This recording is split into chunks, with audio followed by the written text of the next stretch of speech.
And then, so guys, ayun na nga. So we got to know more about Yeah. each other, and I feel like this strengthened our bond as Next Gen Power, as think? tatlo na ID1.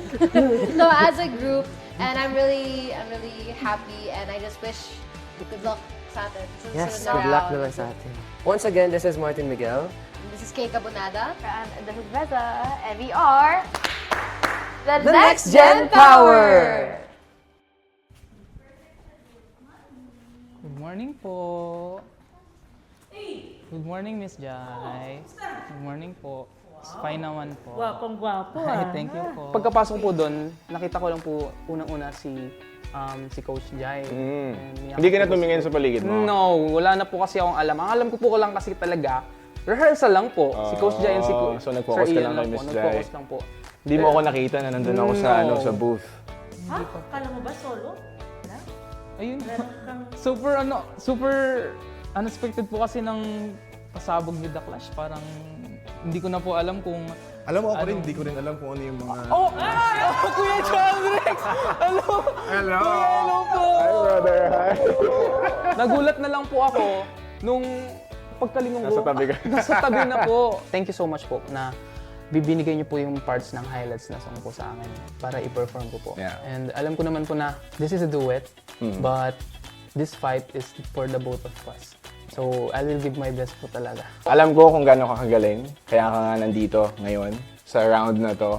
And alam mo, ang hindi lang dapat mawala sa iyo bilang ikaw ay nasa isang competition is your heart whenever you sing. And siguro, itong advice na to, ginawa ko din sa laban ko the past nung 2023. Now, whenever I step on the stage, binibigay ko yung 200% ko. Yun laging sinasabi ko. I know you can do your 100%, pero mas alam kong mas kaya mo pang higitan yung 100% na yun. So, whenever pag andun na tayo sa stage na yun, ipakita natin sa Clash Nation, sa Clash Panels, na we can do it. Yung nota! Ano ba? Pagpasok ko pa lang po sa room, I remember parang, ano pong nangyayari dito? Like, nag-interrupt ba ako? Kasi si Miss Jai nandun, parang may tinuturo po siya. Like, na-estudyante niya or something. Sabi ko, tamang room ba to? Tapos, they told me, they ushered me to go forward. So I kept going forward. Then, nakita ko pa yung mukha ni Ate Thea. Ako yung nagulat!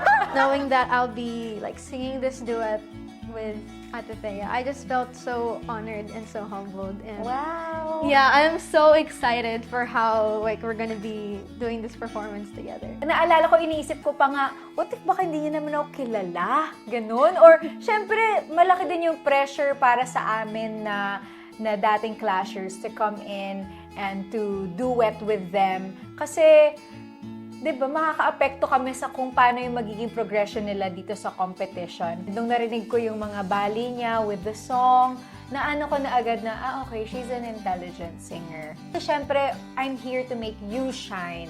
Diba? Kasi ultimately, I want you to progress to the next round. Kaya, tulungan lang tayo. Yes. Sabi ko nga sa kanya kanina, you have such beautiful eyes. You have to use that din in the performance. Wow, na you're dapat on to nangungusap ka top. din Yeah. using your eyes.